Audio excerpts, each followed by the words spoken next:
Welcome, hipsters, flipsters, finger-popping daddies, and groovy chicks. Welcome to the Jazz Rinse. This is the Groove Tube.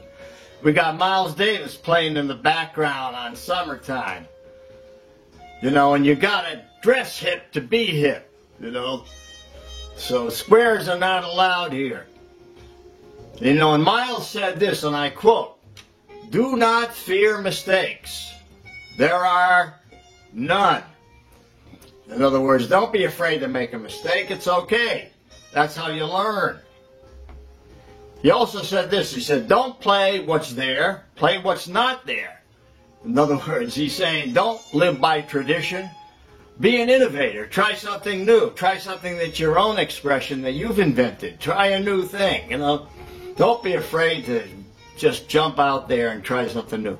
He also said this, sometimes you have to play a long time to be able to play like yourself and live by it. So now here I'm going to give you my interpretation of a Miles Davis song called Solar. Here we go.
Now, starting out this song, Solar by Miles Davis, it's a great song to practice improvisation because, first of all, it's fairly simple. It's only 12 measures, but that makes it unusual because most songs are 32 bars or they're, 16 measures or whatever. But anyway, this is 12 measures, and so it's a set of 3 patterns of 4.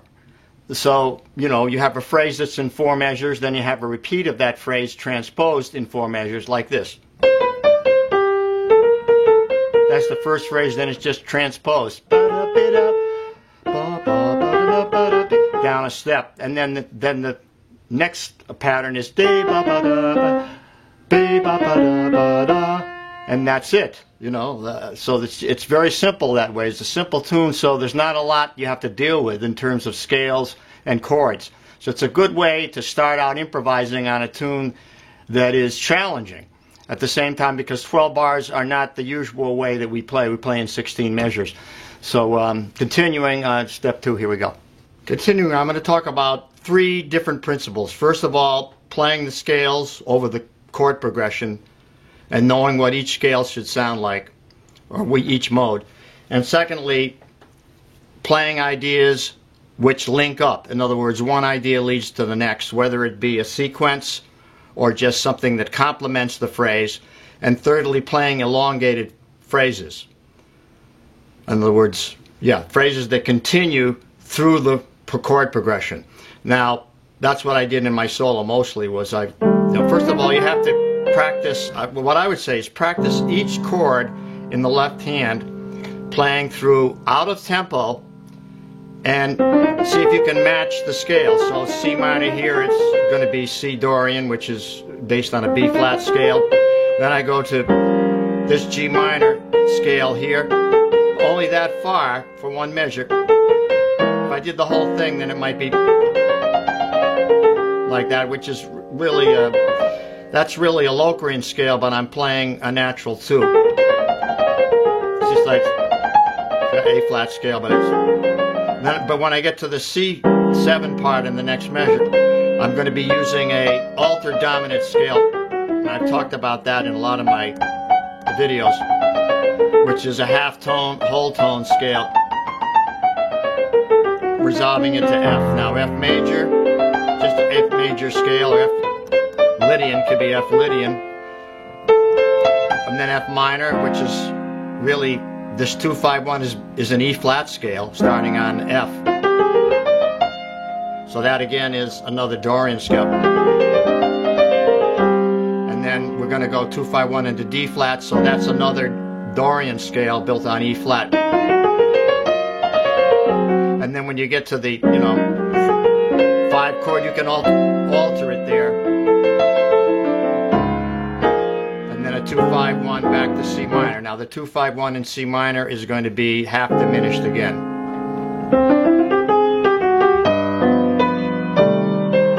So knowing the scales and practicing through the chord progression out of tempo, slowly checking out each chord and its scale is sort of like the beginning aspect of practicing for improvising on a tune. So here I'll show you how I do it.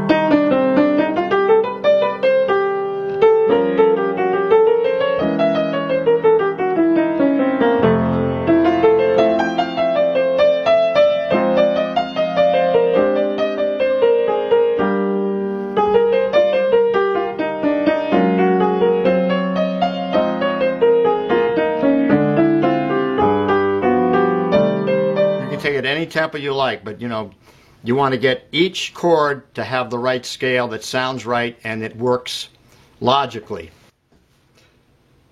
Yeah, so the last idea I want to give you on this, and I don't want to talk too much about improvisation on this particular video, but the last idea was the elongated phrases. Now that just means that I'm playing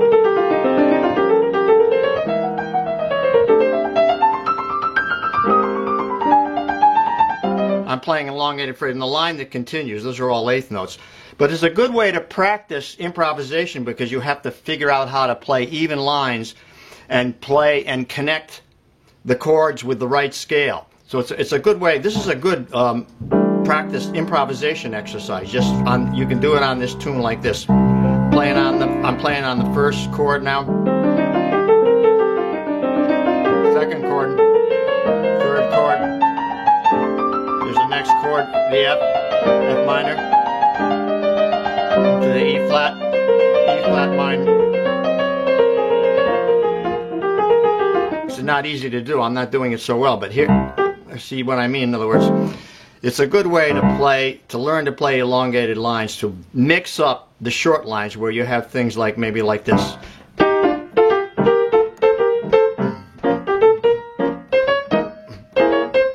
Then have an elongated line.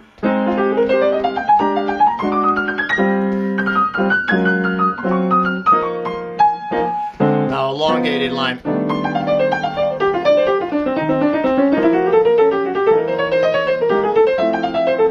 So, in other words, to get good at playing elongated lines, you have to practice them slowly. Like, you know.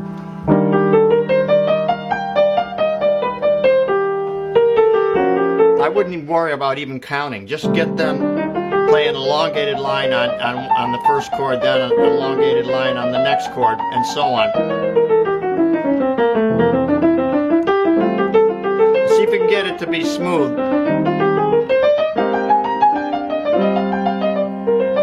And so on. So there's three good ideas.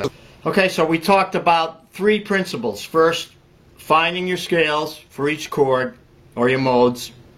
Secondly, playing ideas that connect sequences. In other words, connect your phrases so you tell a story that's logical from one step to the next. And third, elongated phrases which you can practice by playing eighth note patterns over each chord. Slowly at first, you know, building up tempo and finally putting it into a tempo. You know, those are three things that I hope you get out of this video, and please write to me so I know this is helpful. Okay, we'll sign off. Signing off from the Jazz Ranch. Miles Davis is still playing in the background. So until next time, I'll say, swing loose. Hermie Driscoll's still there. He's looking down on you. He's telling you to swing loose. Bye-bye. We'll see you next time around.